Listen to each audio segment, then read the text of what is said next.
Okay, great morning. Somebody has asked me about Kundalini. What is it? Um, so Kundalini is what the Bible would term that the Holy Spirit. Okay, remember in the Bible it talks about this big wind went through and they had the flames above the head. It's Kundalini. Okay, basically Kundalini. It's the divine is. Everything is energy. Kundalini is that divine is the energy that, and it helps to move through the system. So I'm going to read what I wrote in my book on Kundalini. What's the purpose of Kundalini? Okay, so Kundalini is a concentrated, moving energy. It moves through the mental, emotional, physical, and causal bodies. This energy or moving conscious awareness travels through the body systems and activates all the cellular memories, all the conscious and unconscious held knowledge and beliefs. Once begun, it travels through the bodily system and the 7 layers of conscious awareness, bringing to consciousness directly through symbolism, feeling, and thoughts, everything that has been perceived, stuffed, held, or believed for review and discrimination. Okay?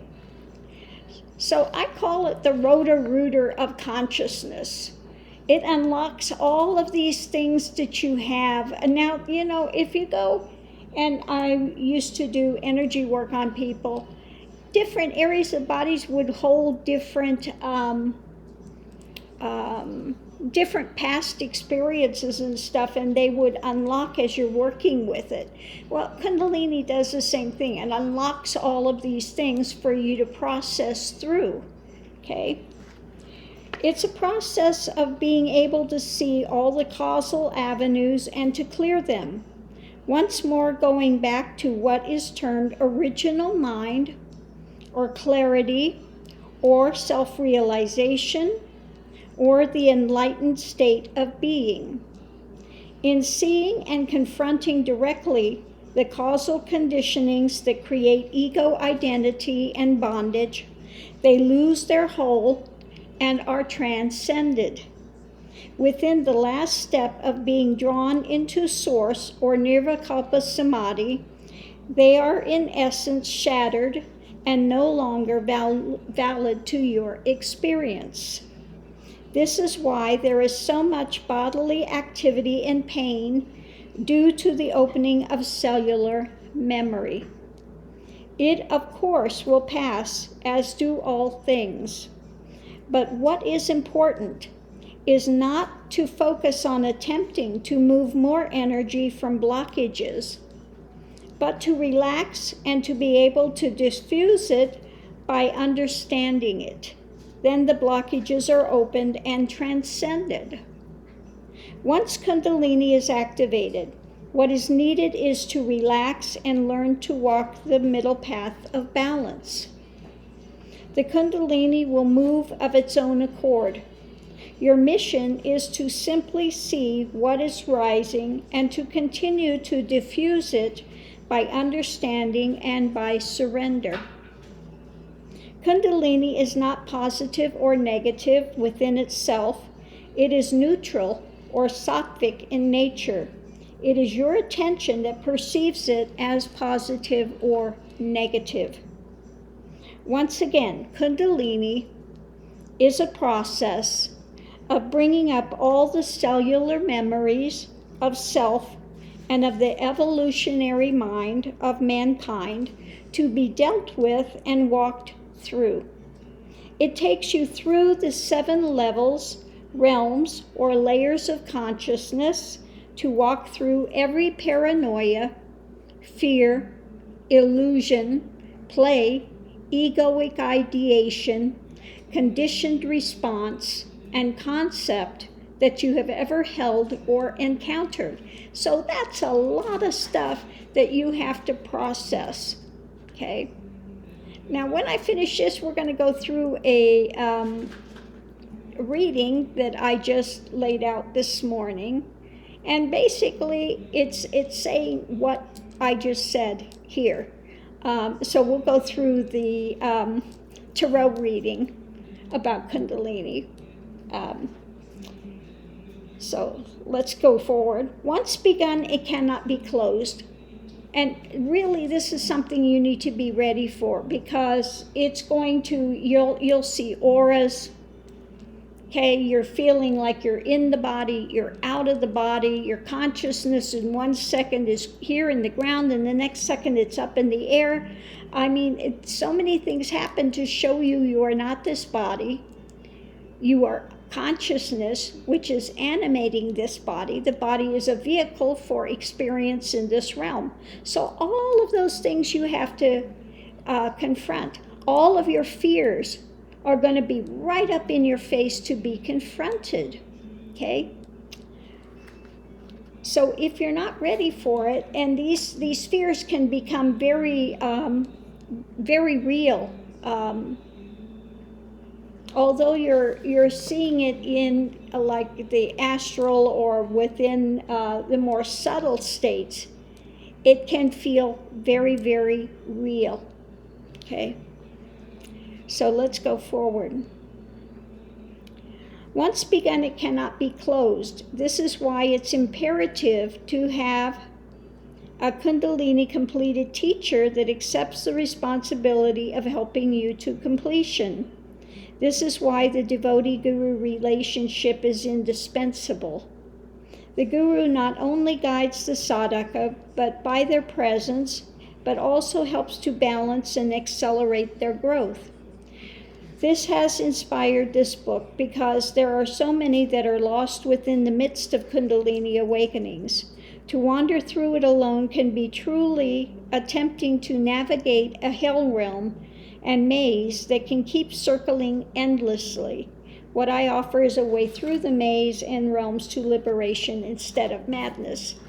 Now, yeah, there is a reason they say madness and death, because again, you have to be ready for it. And these experiences that come they can be very overwhelming. Okay, you're dreaming of snakes, of fires, of buildings blowing up, of, vehicles which represent the body, fires represent Kundalini, snakes represent Kundalini. Buildings imploding, that's what happens as ego starts to break down. So, there are many things to see and to understand, and you really have to keep balance in the midst of this. But Kundalini, again, is that divine energy. It's Holy Spirit. It brings up all of these things to be flushed out. And so let me go through here what we have this morning.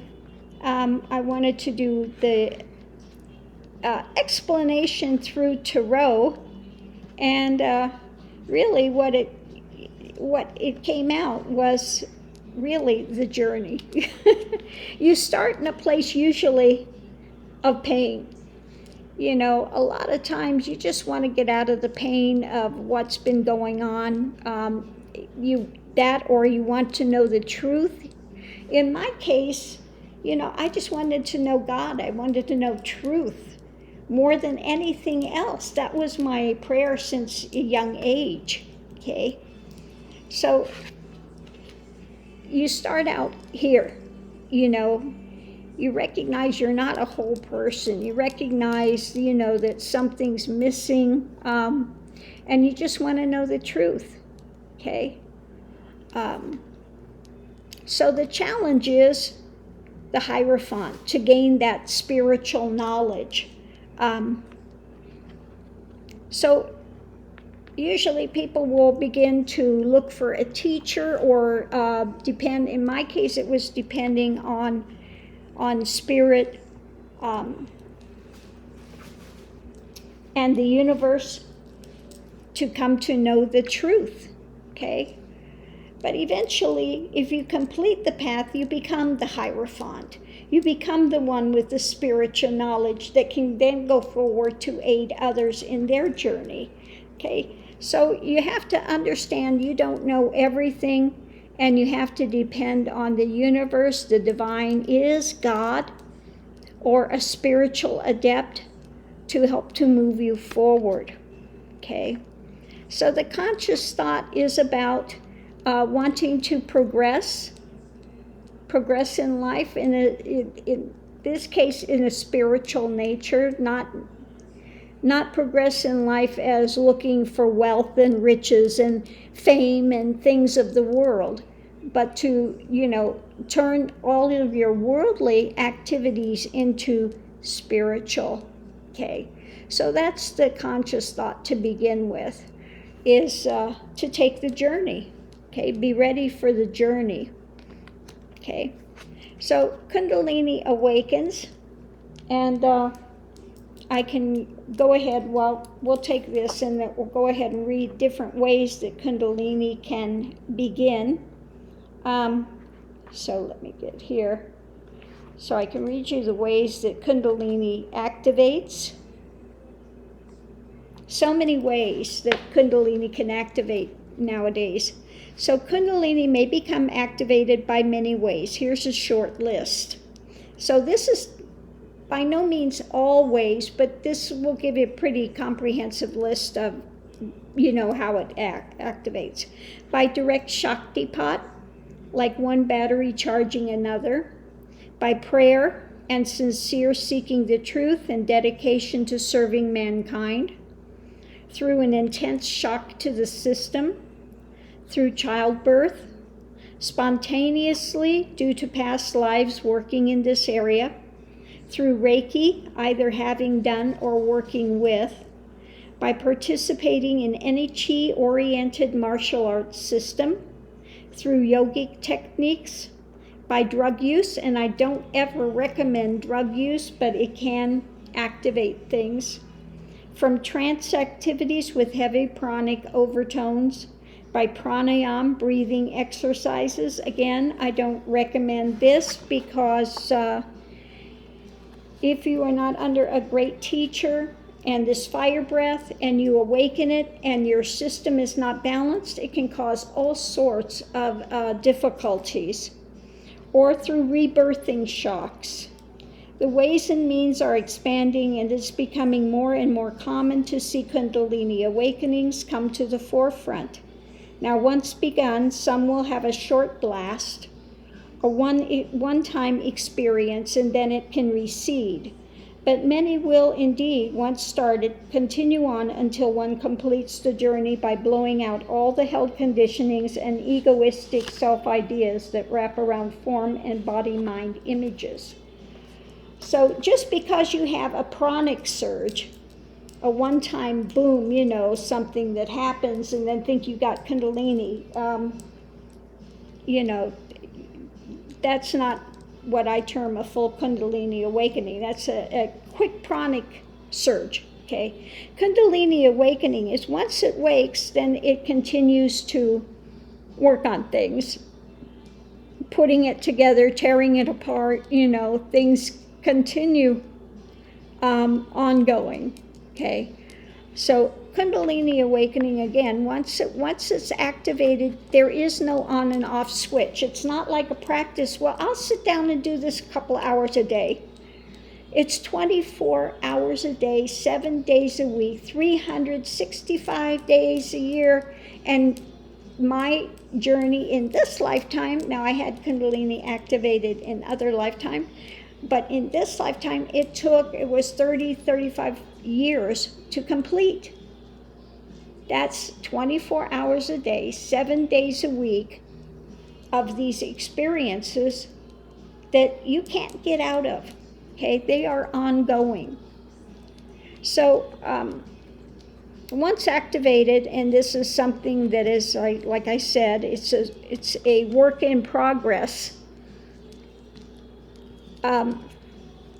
A big thing about it is staying in balance, trying to maintain your balance going forward, okay? Eventually, when you get to the end of it, Kundalini gives you the wisdom, the knowledge, okay? You become that king of knowledge.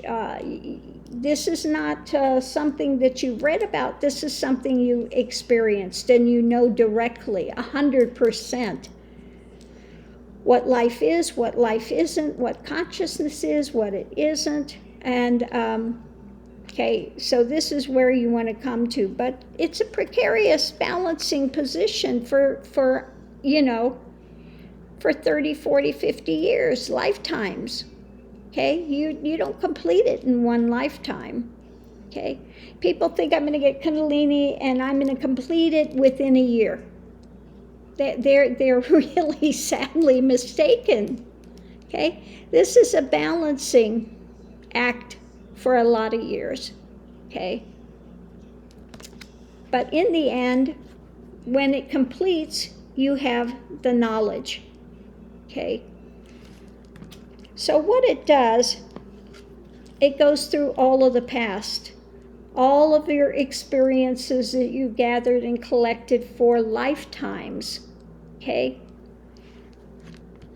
And through meditation and being aware, you have to, like I said, you have to be relaxed in it. You have to be focused on, the moment as it is. That's one of the main things, is to be fully conscious of each moment in a relaxed way, okay? And then it's going to, Five of Pentacles, you're going to lose everything that you thought you were, okay?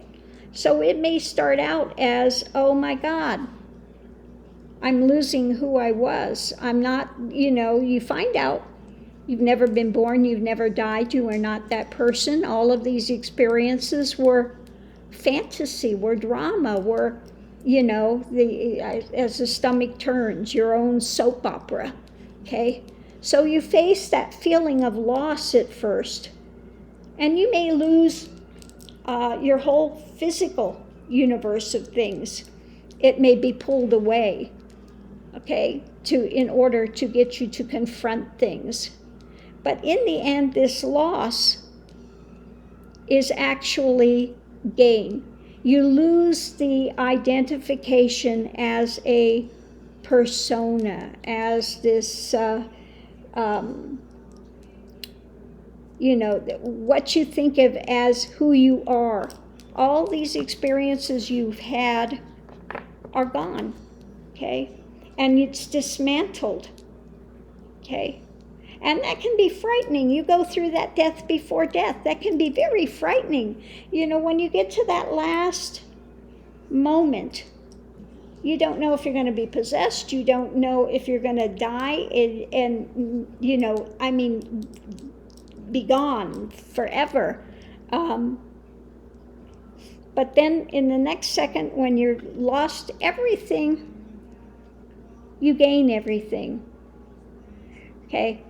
This gets turned upside down, okay? There was nothing to lose except for this erroneous idea that one had, that they were this separate persona with all of these things taking place. So in the end, you come back with the full knowledge, okay? Full, whole, complete, the peace that passes understanding. That's where one winds up, okay? King of Cups, you've transcended, you've transitioned, and now you are in that place where when you come to the end of that and that persona has dismantled, okay? There's no you, no universe. The only thing that exists is that divine is, and you find it as part and parcel of one's being, okay? But you're never separate. The whole of the universe is this divine is, okay? So it's a radical transformation of your consciousness and the thoughts. When one comes out of it, at first, you don't say I. Okay, that has to be relearned. Okay, you say this one, or because it's not that one is trying to put on airs or something, but it's no longer relevant. One has to come back, and it can take a few years to come back to be able to use the pronoun I, and be in that regular type of a conversation. One doesn't feel like engaging in small talk. It's no longer relevant, okay, to one's life, okay? So there are a lot of transitions that one goes through within the process. So eventually one has walked away from that former life of who and what they thought they were, and one gets spit out to start again, okay?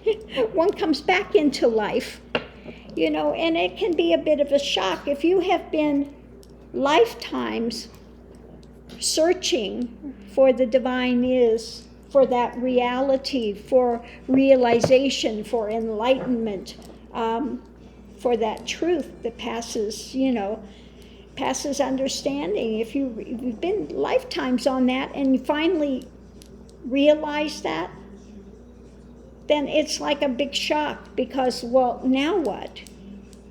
Because that's been your goal, that's been your whole focus for lifetimes, and now it's gone. Well, it can really be a mind bender and a shock. Well, now what? Because your whole reason for existence is now gone. Okay? One gets spit back into life, and you find out that whereas before all you wanted to do was escape life.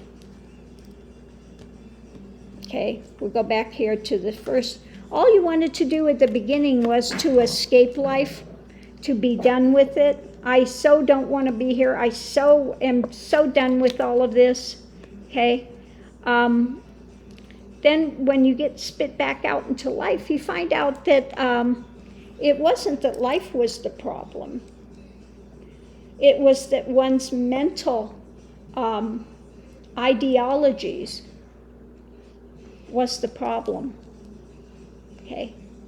Then one has a new appreciation. You're spit back into life and you just see it for the experience. Okay.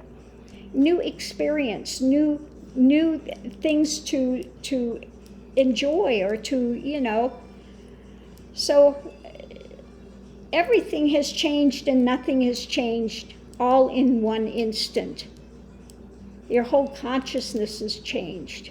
You're no longer in this grand pity party of poor me and this saga and this and that, okay? It doesn't mean that everything that you want is rosy red, that you wave a magic wand and you have a money tree out in your backyard. Or that your body no longer feels pain. You're still subject to the laws of whatever plane of existence you're in, okay? But now the mind has quieted. When one goes through this and transcends and is in realization or enlightenment, whatever you want to call it, the mind stills. There are no more running thoughts. Here, the mind is quiet. Whereas before, when I started this journey, the mind is just constantly going a hamster wheel on this and that and the other thing. When it completes, it's quiet. Okay? One has now done the journey like my totem is the red-tailed hawk. You're like above the things and you're looking down and you can see things from a different perspective. You're not caught up in the thing. You see it from a more objective place. Okay? Now, what was interesting, I just saw recently, red-tailed hawk represents also Kundalini. The red tail is the Kundalini, that activation of that thing. So that was interesting to see as well. But yeah, you come back and you're in a whole different cognition, a whole different consciousness. And so many things of the world and the universe are just immediately understood. You understand about how things work, about how mind creates the scenarios, about what do they call that? I can't think of the name of it now. But your mind is the creator of all of the things here, okay? Quantum, how quantum works. You know, the minute you come out of it, you understand quantum, you understand all of these. It's just like child's play. It's like boom, boom, boom, boom. They're just known, okay? So it's not something that one studies, but because one has gone through this path, and if you go through the path of Kundalini, you understand the mind inside and out, how it works, how it creates these things, and all the drama that goes along with it, okay? So again, Kundalini is that divine energy. You can call it Holy Spirit. And again, it moves through the consciousness. It moves through the seven layers, like you call the chakras, okay? They are not places located always within the form. They are levels and layers of consciousness, different types of consciousness experience that one has gathered and collected and needs to transition through, okay? The first is fight or flight.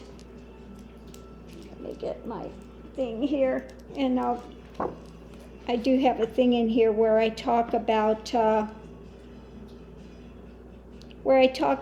the 7 layers of consciousness. I wrote this book because there are so many, ridiculous things being put out, written by people that haven't done the journey. They're written by things they have read, and then they just reprocess it and put it out there again. 7 realms or layers of consciousness. Let me just read this, and these are the things that one goes through. If you read the Tibetan Book of the Dead, you know what they say that one can go through at the moment of death. Kundalini is putting you through those, all of those layers consciously, okay? So you do it while you're in form. That's what Kundalini. If you read the Tibetan Book of the Dead, these are things that are going to come in experiences that you have to transcend through, okay? So 7 realms or layers of consciousness. Within some Buddhist studies, the layers of consciousness are called realms. Within Hindu texts, they are called chakras. The realms or layers of consciousness hold personal and also mass mind awareness or planetary consciousness as well.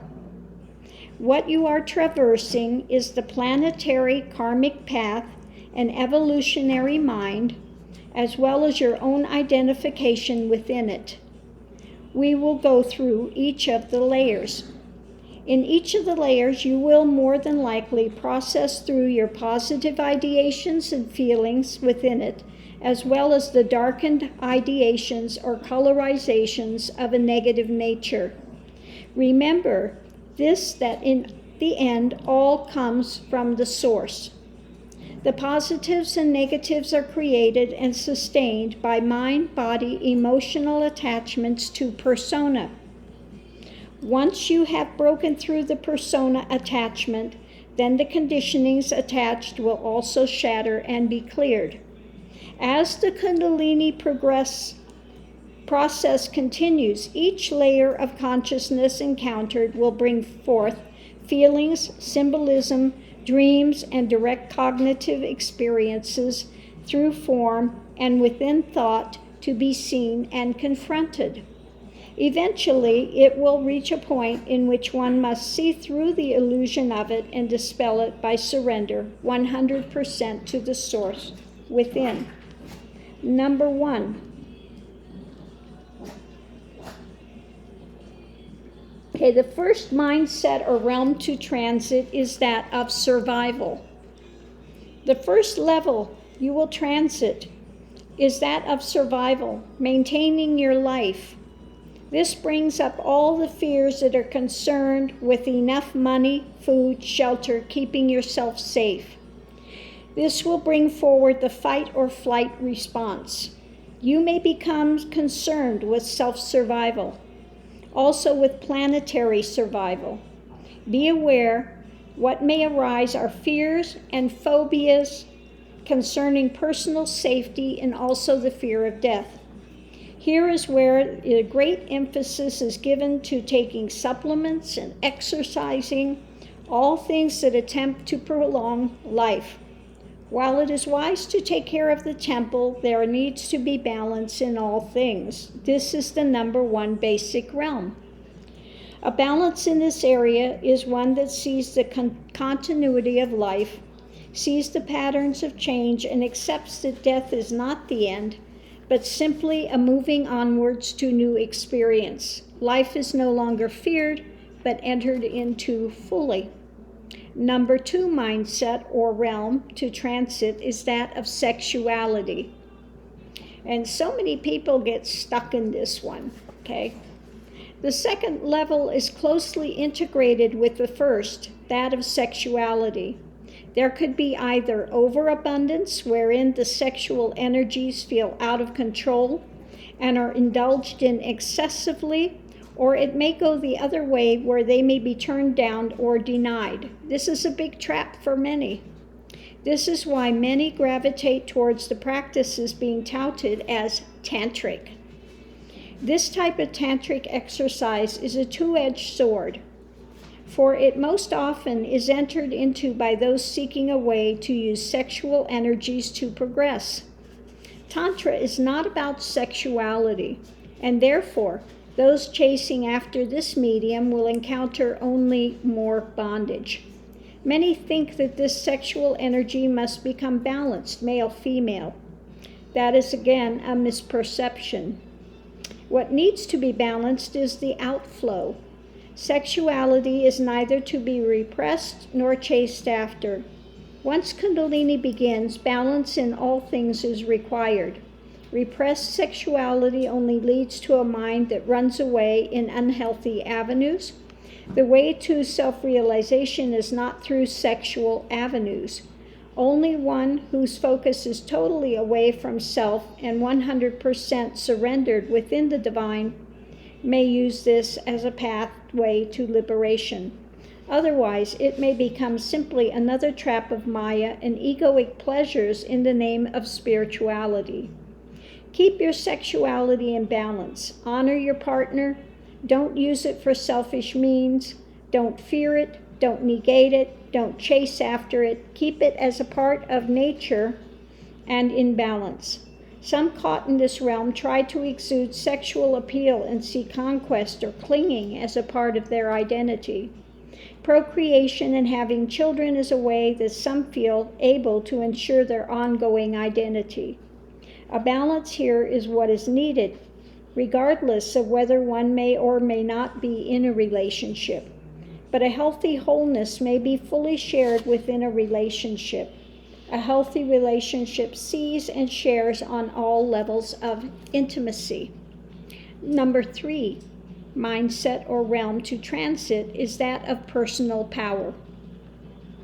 The third level you will transit is that of forming your personal identity and creating success, becoming either a mover and a shaker or feeling like a failure, worrying about the success of yourself, company, country, or world. This is one where status comes into play and also competitiveness. The personal self creates the need for either status or recognition and competition. This is where the push occurs to have more or be more. There is either being an authority or fearing authority on the negative end. This will either push to establish or tear down. This is the realm of military might and moguls. This is a big egoic realm, a difficult one to traverse. Within this realm comes critical evaluation of yourself and others, attempting to come up to a certain level of success. Those that are not within the push mode are in the ideation of being put down, depressed, having issues with authority. Some will do anything to avoid any level of confrontation. The balance here is where success is not seen as an outside accomplishment, but simply being who and what you are without any need for external kudos or displays. There is no need to become anything, as everyone is at core level the same essence and valuation. None are higher and none are lower. Number 4 mindset or realm to transit is that of heart awareness. In this level come the ones who are either out for themselves or on the other end of the spectrum, those that are the humble servants of humanity. Those that have no heart opening are only wrapped up within their own identification and self-serving motions and motives. There is no compassion for others, nor thought about anyone's welfare except their own. These are those that prey upon society to fill a hole that will not be filled. Then there are the do-gooders that perform all the right outer actions but are doing it for self-recognition. These are the humble martyr types, dripping with humility and good works. Unfortunately, the motive is, just look at how humble I am. Many want to save the world, even though they cannot save themselves and live in misery. This is a huge hurdle within the spiritual path. Some attempt to help others as a way to fill the hole or gap or pain that they themselves live within. Some confuse agape love with sexuality and wind up attempting to live within 2 realms at once. Some think that love means saving the world, whether the world wants it or not. A balance in this area consists of resting within a total wholeness and contentedness within yourself and all life. Moving in a spontaneous motion, compassion, and empathy will occur as needed. Agape love is not grasping, but a contented knowing that all are simply the one. Love is a sharing of who you are, what you are, and giving what is needed in an appropriate way without looking for rewards. Okay?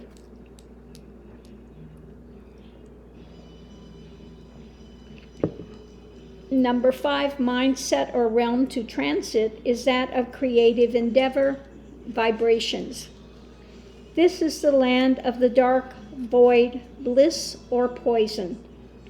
This is where words may come through and the insights of various texts may become clear. Here is where you create by voice patterns of energy. All creation is simply energy moved by mind and conceptualization.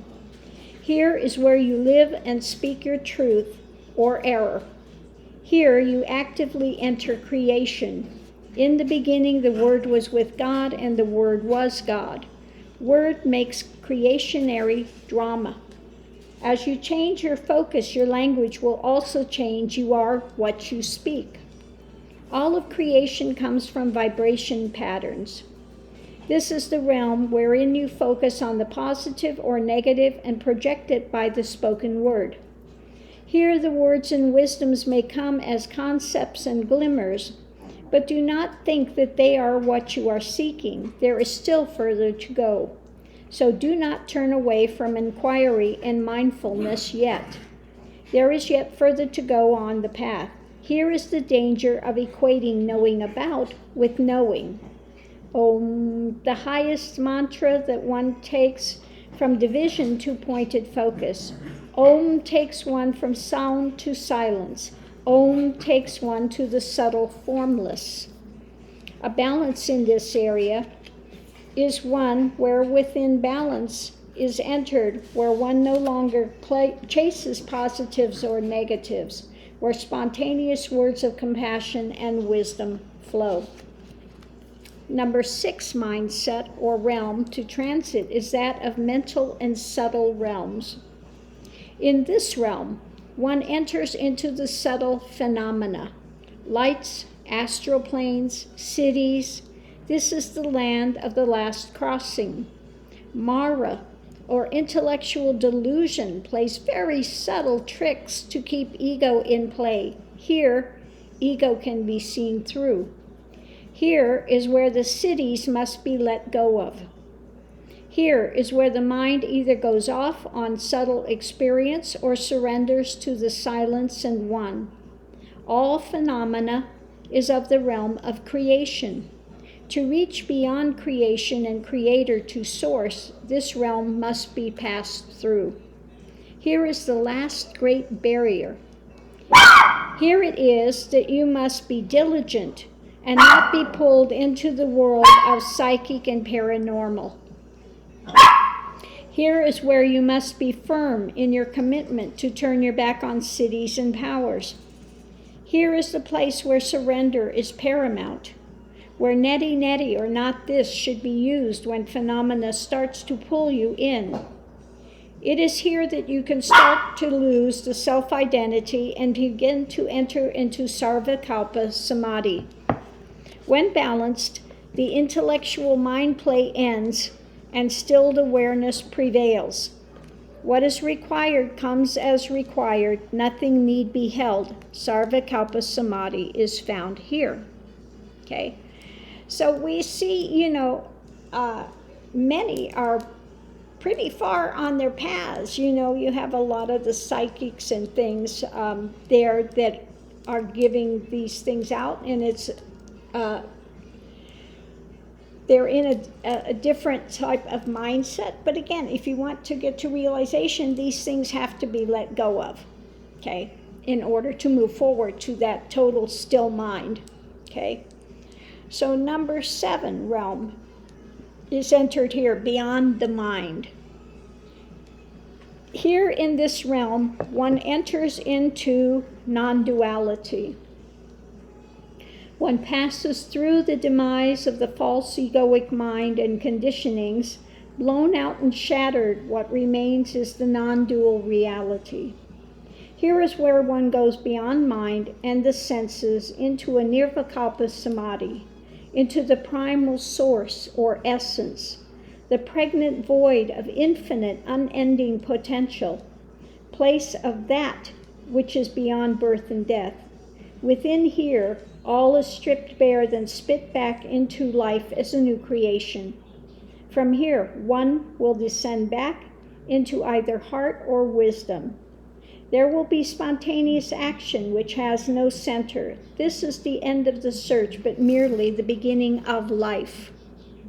Balance is when Sahaj Samadhi remains, where Advaita Dvaita are ever non-dual in nature. For within integration, within Nirvikalpa Sahaj Samadhi, the world of phenomena and transient are known to be empty in nature. Liberation remains if conditionings and egoic mind are not pulled back in. So there you have the path that Kundalini takes one forward to. Okay, come on, Mr. Max. Come on, Mr. Max. Mr. Max. Okay, big boy.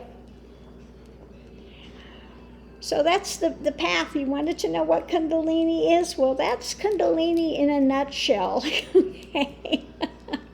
And through that, hearing about the different 7 layers of consciousness, you can see where people are, like you could see that Donnie Dark was in that delusional thing of the closed heart, that, and that ego,